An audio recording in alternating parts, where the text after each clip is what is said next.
There we go. Good evening, everyone. My name is Tina Hewerman, and I am a consultant, ambassador, affiliate, whatever we call it over here, with HB Naturals. I'm based out of Des Moines, Iowa, right here in the heartland of the Midwest, where 80 and 35 intersect, right in my town. So very excited to welcome you all on the call tonight. Last week, if you were on the call, the night before our Fulvic launch. If you were on early, you probably saw me crying because I was so incredibly excited to bring this to the company. Our team worked very hard to get this into the company, and I'm just so grateful for the chance of that. So, without further ado, tonight, I am so incredibly excited to welcome again back this week Dr. Ivy Pruss. She is so amazing. The way she was able to break down fulvic acid, she like complete beast mode last week. She just did amazing. But I do want to cover a few little housekeeping things before I truly introduce her and bring her on camera. HB Naturals, our leaders are absolutely amazing. Their dedication to certification, pure products, pure quality ingredients.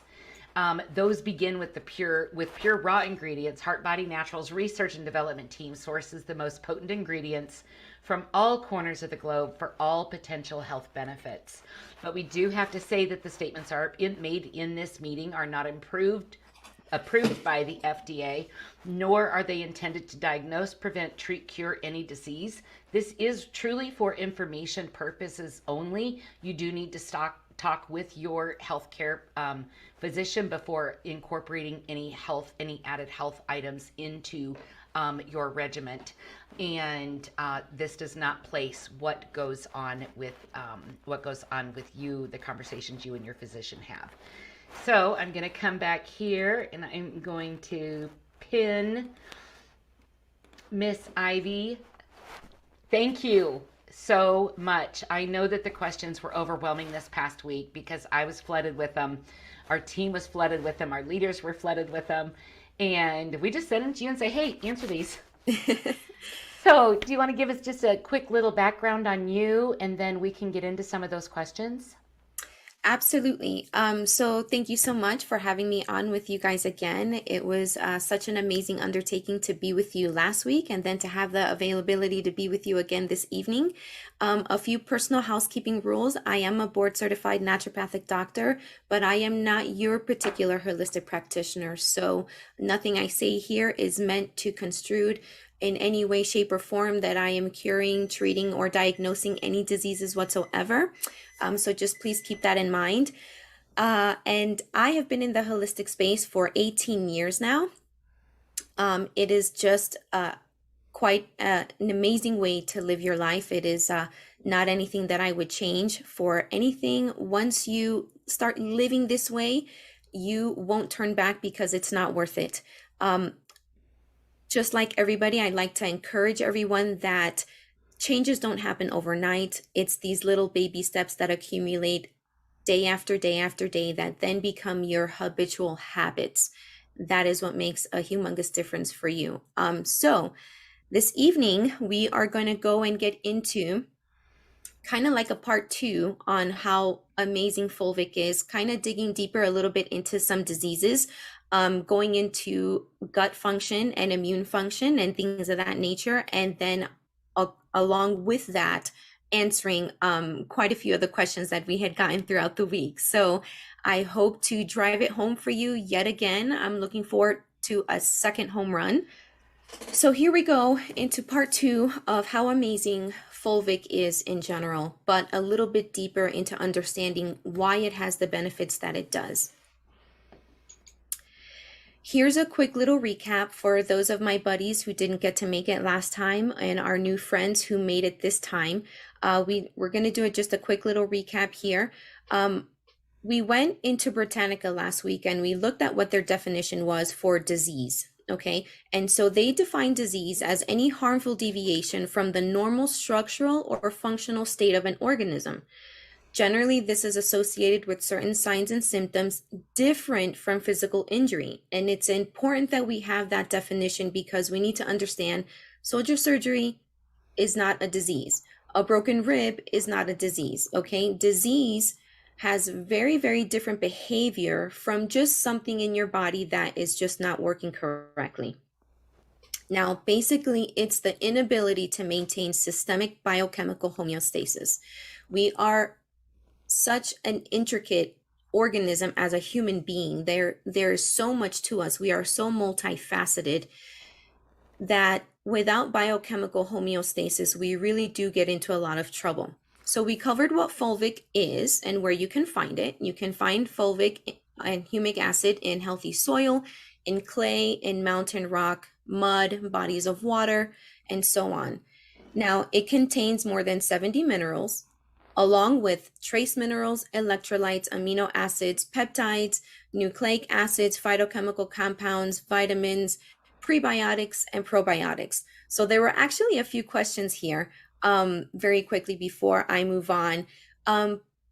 It can sound a little bit confusing, and they say, Ivy, what's the difference between electrolytes and minerals? Okay, so electrolytes are minerals: sodium, potassium, magnesium, and chloride. Electrolytes are minerals, but not all minerals are electrolytes. Okay, so I just want to put that out there so then that way we can get a little bit more of understanding how these work. Minerals are your basic calcium, magnesium, potassium, sodium, chloride, zinc. You need more of these over your trace minerals. Your trace minerals, you need them in lesser quantities. And when we talk about trace minerals, we're going to talk about chromium, copper, iodine, manganese, phosphorus, selenium, sulfur, silica. Silica and silicon aren't typically added to this list, but I do believe they should be here, just in general. So fulvic is soluble at any pH, okay? It has the highest oxygen and trace mineral content known.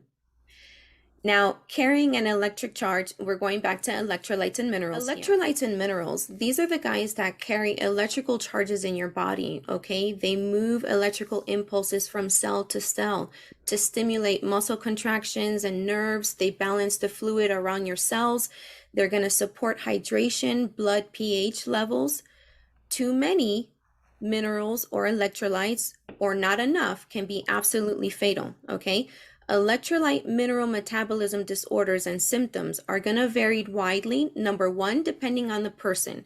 Number two, depending on which mineral it is. So for example, when you talk about potassium, too much or too little can literally stop your heart. Okay, a lack in zinc can increase wound healing time. So if you find yourself not healing quick enough from wounds, you might want to reconsider zinc and find out, what your levels in that are. So other symptoms would be of mineral and electrolyte deficiencies. We're going to see anxiety.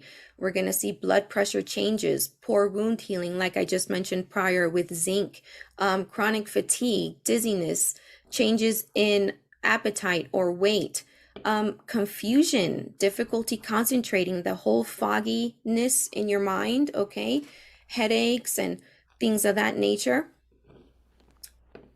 These are all tied to electrolyte and mineral imbalances, okay? So with this quick little recap, we're going to really dig into some meat on these next couple slides here. One of the many questions we got was, how can this help my gut and immune function, okay? Fulvic acid being so multifaceted the way that it is, I thought it only right to go ahead and dedicate an entire slide to this gut and immune function for us because it is so vital. So often your gut is called your second brain, okay? It is home to, I think, over 100 trillion microorganisms. We can't even put a number on it, and I know it's got to be more than that, but that's the number you will generally see. It's home to 100 trillion microorganisms or more and all of their genetic material. This is what we call the microbiome, okay? Now, your gut is an entire system. It's not just your intestines. Your gut is your gastrointestinal system. It's your gastrointestinal tract. It's your digestive system along with your digestive tract. All of that embodied together is literally what creates and what your gut encompasses. Okay. Your gut is vital because this is where and this is what is breaking down your food that you consume. It breaks it down into nutrients, into energy that you need to excel in biological processes of life so that you can breathe, you can build muscle, you can repair and grow and thrive. Your food 100% affects all of this behavior. It affects your brain health, your eye function, your GI health, your digestive success. How effective can you digest things? Okay. How effective can you transport waste products out of your body, away from your cells? How quickly can you pick up the waste and remove it out? It is vital for your blood health, okay, for your energy, for your physical, mental activities, repairing cells and tissue. This is all what your gut is doing for you. Now, I say this all the time. If you provide lousy fuel, you're going to get lousy performance. Now, if you keep that up long enough, you'll eventually cease to perform, period. Okay. And I don't think any one of us wants to do that sooner than what we're supposed to. So, your gut barrier, okay, keeps contents within itself from escaping into the bloodstream before they're ready or safe to do so. We have a little graphic on the right-hand side here, and there's a little blue line drawn right in the middle, and it says GI inflammation. To the left, you can see what the healthy intestinal lining looks like, and then to the right, you see what an unhealthy intestinal lining looks like, and we're going to go over that. Now, this is an extremely delicate system, and we all need to understand that it is harmed and can be harmed very well by medication, heavy metals, antibiotics, your toxic burden. Also, that's going to be individual. However, toxicity someone can tolerate, that's very individual. It depends on your lifestyle, where you live. Do you smoke? Do you drink? All kinds of things like that that are very individual to you are going to determine what kind of toxic load or burden you can tolerate and for how long. Okay. Your diet is a big factor in injuring your own gastrointestinal tract. People say, well, how can my diet injure my GI tract? Well, easy. If you're not focused on consuming organic foods and you get normal conventional foods, they're doused with glyphosate. Okay. If anybody is not aware of how dangerous glyphosate is, I hope to drive it home for you right now. Years ago, when they introduced glyphosate, number one, it was only first used to be sprayed on lawns. Okay. It's a weed killer. And then somehow the FDA thought that it was a great idea. Someone asked, well, why can't we spray this on crops before we harvest them? It's a desiccant. So a desiccant means that it dries the crop out and it doesn't allow mold to grow on the crop, right? Doesn't let it get moldy, soggy, or get affected by the temperament and the weather. And the court said, well, how do we know that this is safe for humans? And Monsanto said, it doesn't affect humans at all because humans don't have a shikimate pathway. Well, guess what does have a shikimate pathway? All of our gut microbiome and microbiota, all of our good bacteria, all those good guys that live in there, they contain a shikimate pathway. So by consuming foods that are loaded with glyphosate, by definition, you're killing your microbiome. You're absolutely wiping it out by doing so. Okay. So that was one way that Monsanto thought they could get away with just having glyphosate allowed being sprayed on our foods. So prior to gut function being harmed, this is talking about someone who's genuinely doing good, someone who's generally healthy. Okay. Our gut junctions, you can look on the right-hand side of our little graphic here. Okay, you have junctions that are nicely and tightly knit.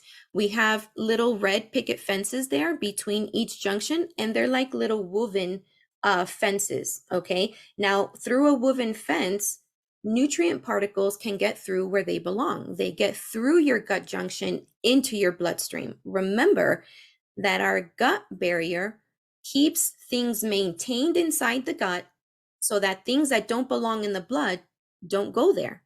Okay. When you injured your gut, you can look over to the right of that graphic. Now you see that the gut junctions, they're basically open. Anything and everything passes through there, thinking they're going to have a party. Things end up in your blood. This is where doctors find bacterial matter in people's blood. They find fungal matter in people's blood. They find food proteins in people's blood. If I have any celiac friends on here, any gluten-free friends on here, please raise your hand so Tina can see you, because I want to tell you something directly. Just because you take a food intolerance test and they happen to find that food protein in your blood doesn't mean that you have a problem with that food.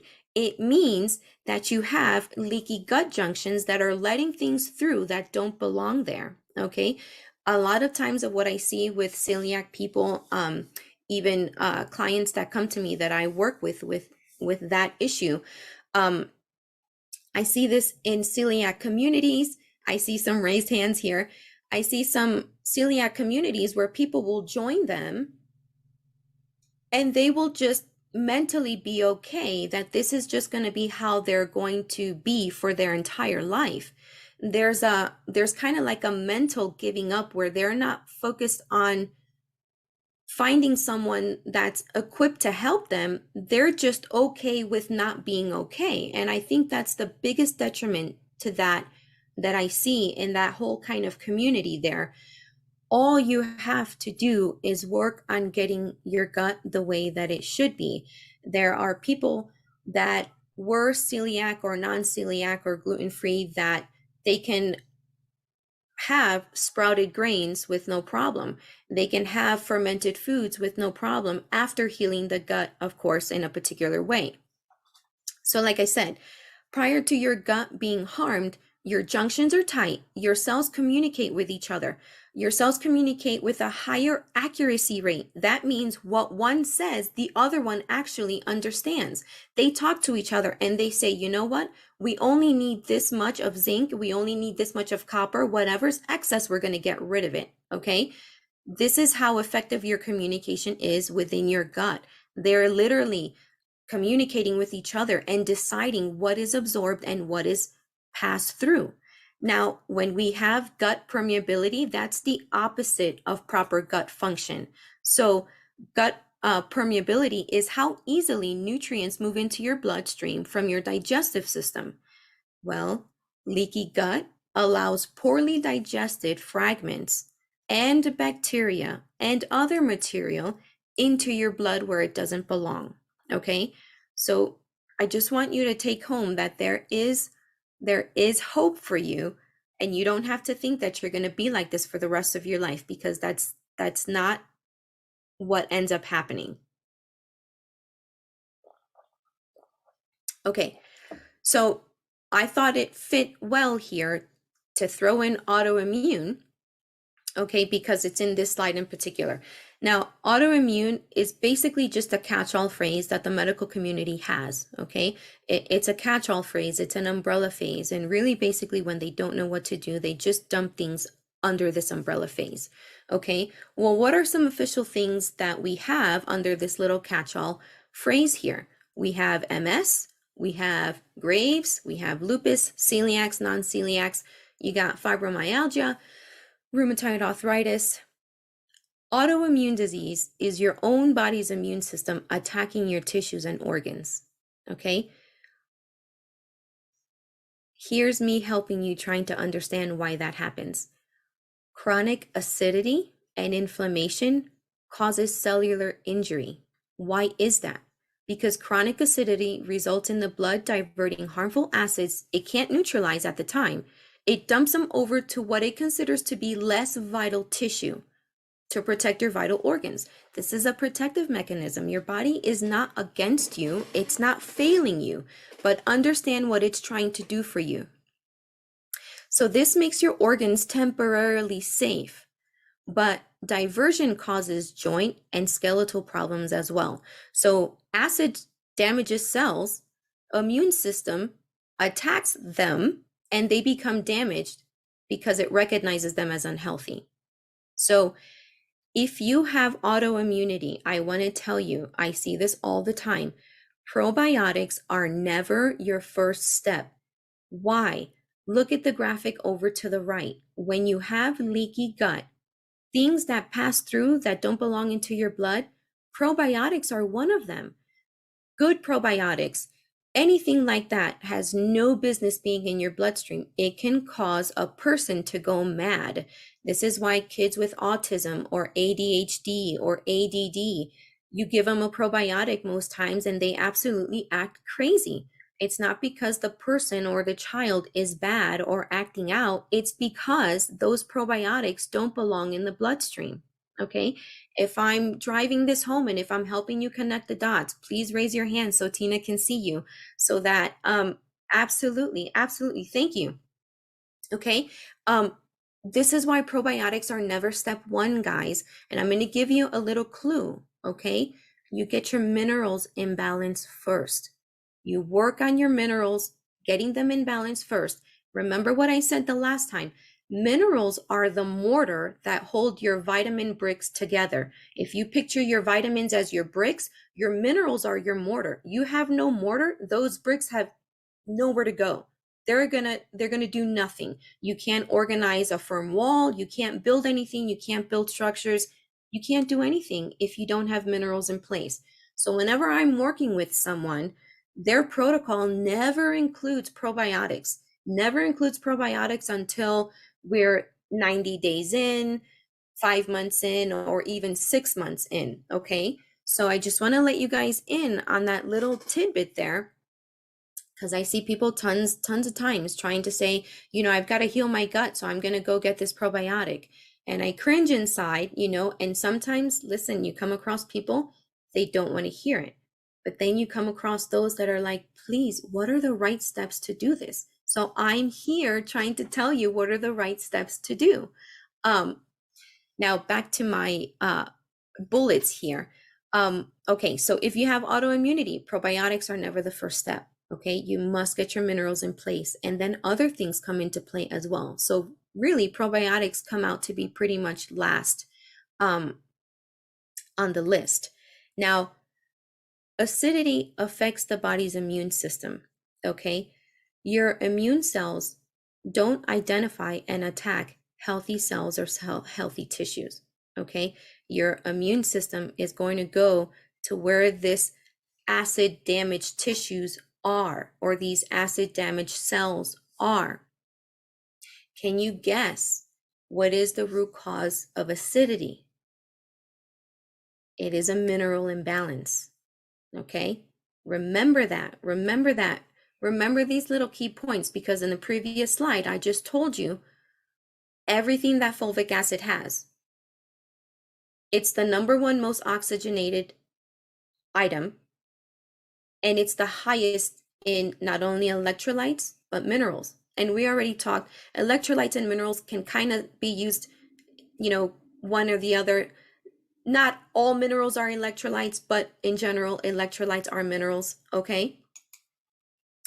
So here we're going to get into degenerative and inflammatory diseases. Now, when we talk about degenerative and inflammatory diseases, we're going to hit things like cancer, heart disease, diabetes, autoimmune diseases, which we just covered in the previous slide here. What is the commonality that they have? Acidity, inflammation, and oxidative stress.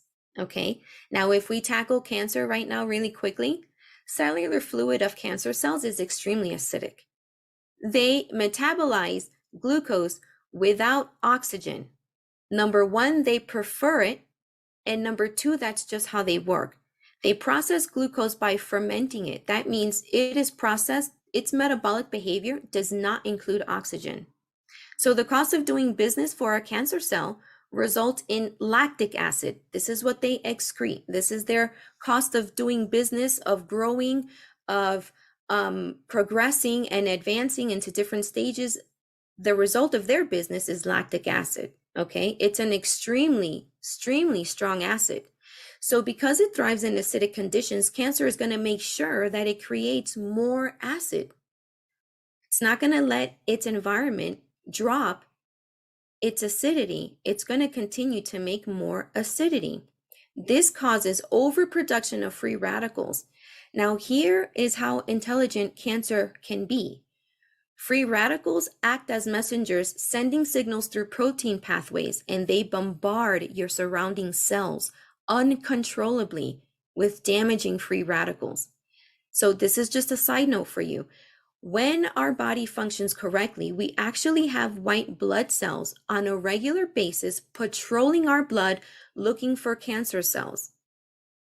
Cancer cells are cells that don't behave the right way.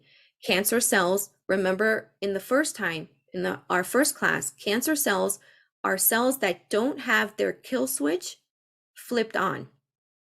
Okay, so these are cells that already, they're not behaving the right way. They're growing outside of their diameter of what they're supposed to grow to. They're bumping into other cells' personal space. This is when cells start bumping one another, okay? This is the telltale behavior of a cancer cell. Well, your white blood cells know these telltale behaviors. They patrol your blood. They see a cancer cell. What do? They approach it. They pump it with oxygen. Oxygen raises its pH, and it's dead on arrival. If you're healthy, your body has typical white blood cells on a regular basis patrolling 24 hours a day. When you're not, that white blood cell might try to bump up against a cancer cell and be ineffective at injecting it with oxygen. Okay, ineffective in increasing its pH, ineffective in killing it. Now, if we go to heart disease affects over 80 million people in the United States. Its acidity in the body has a significant effect on the heart, the veins, arteries, specifically your LDL cholesterol and plaque formation. LDL is laid down at such a rapid rate in the heart that when the heart plasma habitually becomes more acidic, it acts like a chemical irritant that slowly attaches and eats its way at the smooth muscle of the inner walls of your heart, your arteries, and your veins. If we touch on insulin resistance, diabetics, metabolic syndrome, this is basically the inability to transport sugar from the bloodstream into your cells for energy. This one right here really kills me because of how, I thought cancer was intelligent, but when you get into metabolic syndrome, you get into a whole different ballgame, okay? Insulin is basically a hormone that your pancreas shoots out. It attaches insulin receptors on every cell in your body. From your brain to your toes, you have insulin receptors everywhere that you can look at, okay? This allows, this sends the signal to the cells in the body to go ahead and allow the glucose in the cell for delivery and for utilization to create energy and all of that. Now, chronic acidity contributes to insulin resistance within the body because it interferes with the glucose delivery. Your cell receptors no longer recognize insulin hormone, and they deny the access to transport glucose inside, causing sugar to build up within your blood. Now, when your body identifies that there's a lack of sugar in the cells, okay, your body sees that as starvation, and instead it's going to convert every calorie into fat. This is why with diabetes, metabolic syndrome, or insulin resistance, there is a severe issue with being overweight. So free radicals attack the damage, not to mention that free radicals also attack and damage the pancreatic islet B cells, and that worsens the problem. So here we go. Fulvic acid has been identified as a super antioxidant that neutralizes all classes of free radicals. Not to mention it increases your antioxidant enzymes like SOD. We remember from last time that that's superoxide dismutase. This guy brings his friends copper and zinc to break down toxic charged oxygen radicals. Okay? Humic home run. It assists you in reversing chronic acidity, chronic inflammation, chronic oxidative stress. okay, because it's multifaceted and it's charged, a charged particle ion. It is able not only to take with it the trash, but also deposit the things that you need, the things that are vital for normal function, for normal behavior, the things that are vital for gut health. If I tell you that all diseases begin in the gut, then I need to show you why that is. And I hope I did a pretty decent job at explaining that through that slide. But remember, like I said, this is so multifaceted, and these body systems are so intricate that I almost feel like I don't really do it justice. But I hope you guys can put two and two together. Okay. Fulvic is neutralizing all families of free radicals. It is adjusting pH. It is addressing chronic inflammation, chronic acidity, okay, which our bodies don't do well if those things are out of balance. Now, here are a lot of the questions that I got aside from, please cover, certain diseases and gut function and immune health and all of that. Can you start it just without anything else? Absolutely. Minerals should be number one that you focus on to getting in place. Okay. Can you take it habitually? Somebody said to me. Well, do you ever not need vital electrolytes and minerals?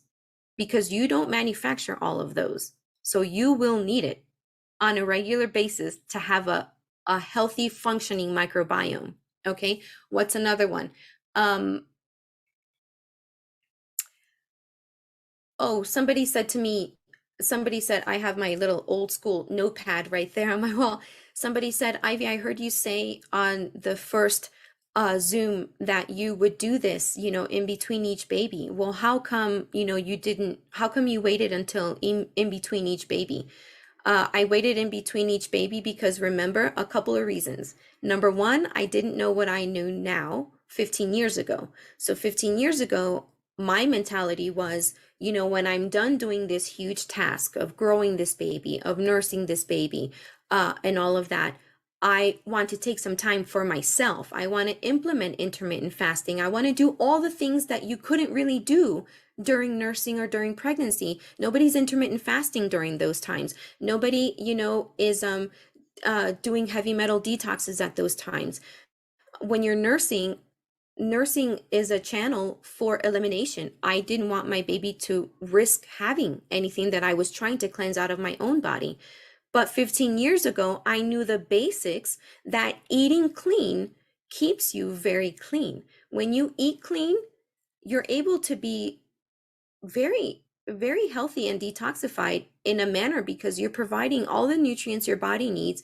And normally, your body doesn't want to hoard garbage, it doesn't want to hoard waste, right? So, when you eat clean, even just the basic act of doing that does such an amazing job for you without going, deep into the tissue and pulling things out that have been, buried there for quite some time.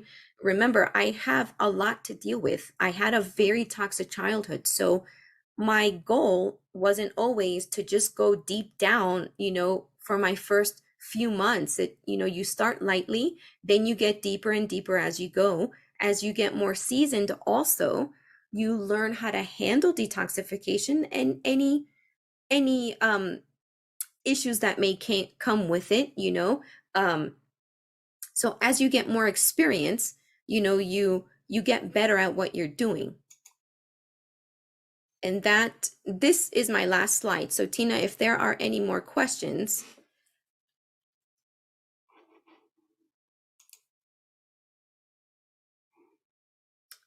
Oh, you're muted, Tina. Thank you. Thank you. The question that I see keep popping up in here is regarding breastfeeding. So Right. so that would be a no then, right? Or, Personally for me, yes. okay.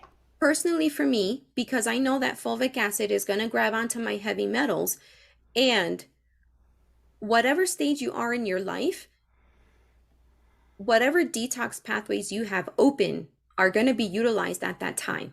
So I don't want it in my milk, right? Passing to my baby. So for me personally, that's what I would do. That's how I answer, if it were me and if I were nursing a baby right now, that's exactly my answer. Okay. And then the other question was, Adam, sorry, we can't give medical advice based on diseases, but Right. fulvic acid does balance. I'm reading one of the questions up here on the screen. Does balance the acidity in the body. So Correct. that's how we can portray the response to your question. What about children taking it or using it?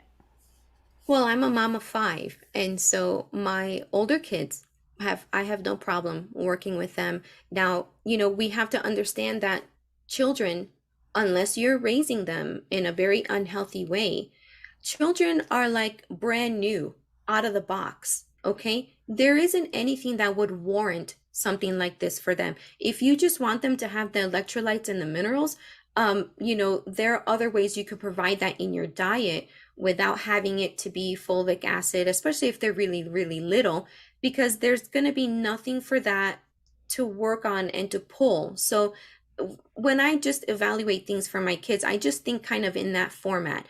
Number one, do my kids need it? If there's something, an aspect of this that I would like my kids to have, can I just do it through diet, right? If I feed my kids a lot of antioxidants, we have a lot of very high antioxidant smoothies, one or two during the day. And they get a lot of minerals through there, a lot of electrolytes. And so for me, if I could do it through diet, that would be my preference with small children. Okay.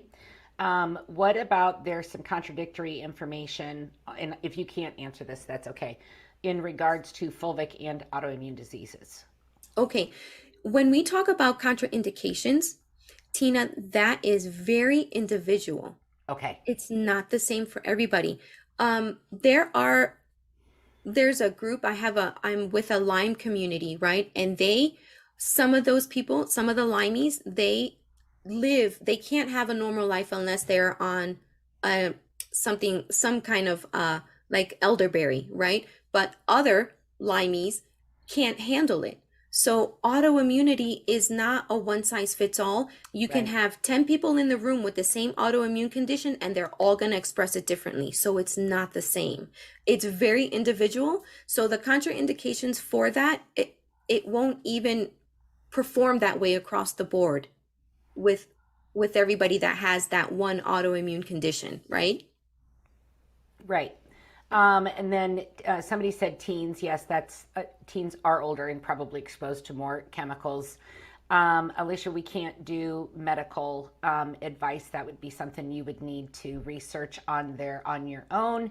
And there's a couple of people that asked about taking it, and I know I did a video on that last week, and then we covered it on our team call. But do you want to explain the importance of starting very slowly with this? Because I've got one girl that can only take like 1/36 of a teaspoon and Okay. only worked up to 1/8, I think, was when she stopped taking it when we were together. Okay. Now, I love that. And for the past 15 years, I just want to say I've been exposed to all kinds of fulvic acid, either in powder form or in liquid form. Okay. I love powder form much better than anything else because you control it actually. And I love that. I don't prefer to have somebody dilute it for me. I prefer to do it myself. Mm-hmm. Now, starting out, absolutely, it's only wise to give an eighth of a teaspoon a try. See how you do with that. Because remember, everybody's biochemical condition inside of you right now is completely different. Your biochemical needs that you had this morning at 10 a.m. are a lot different now at 8:40 p.m. Eastern time. Okay. So your biochemical needs change all throughout the day. So start out with an eighth of a teaspoon. I like it. I'll tell you what I do for myself. An eighth of a teaspoon first thing in the morning on an empty stomach. Mm-hmm. Now, if I'm doing exercise, which I am now, I will go have my exercise, my 20, 30 minutes, and then come down here, take my eighth of a teaspoon, and that's the best that I can do for me. You can work up to a quarter teaspoon. I will tell you that a lot of people have the misunderstanding that more is better. And I want to tell you that less is more. I want to tell you less is more. You might not need so much. remember that an imbalance is not only having too little, but it can be having too much. So it's always safest to start out like an eighth of a teaspoon and see if you can work up to a quarter. Now, I like a quarter for me just fine. You might find that a quarter teaspoon, twice a day on an empty stomach can be great for you too. But remember, it's not always about more, okay? A lot of the times, less is more. Oh, absolutely. Well, we have gone 15 minutes over with your time, and I just appreciate your servanthood to the entire team, the entire company in talking about this and sharing my passion. I'm so grateful to have this product here. I'm so grateful to have this time with you. And we will continue to educate people on this because a lot of people had never heard of this a month ago. So very, very grateful. So with that, I'm going to go ahead and end the meeting. So again, thank you, Dr. Ivy. Any last Thank you comments? guys so much. I appreciate you, and I loved all the questions that came in. And I hope that I was able to connect some dots for you and that you guys were able to really get, what I wanted to drive home for you all. So enjoy the rest of your evening. Thank you so much. All right. Thank you, everybody. Bye-bye.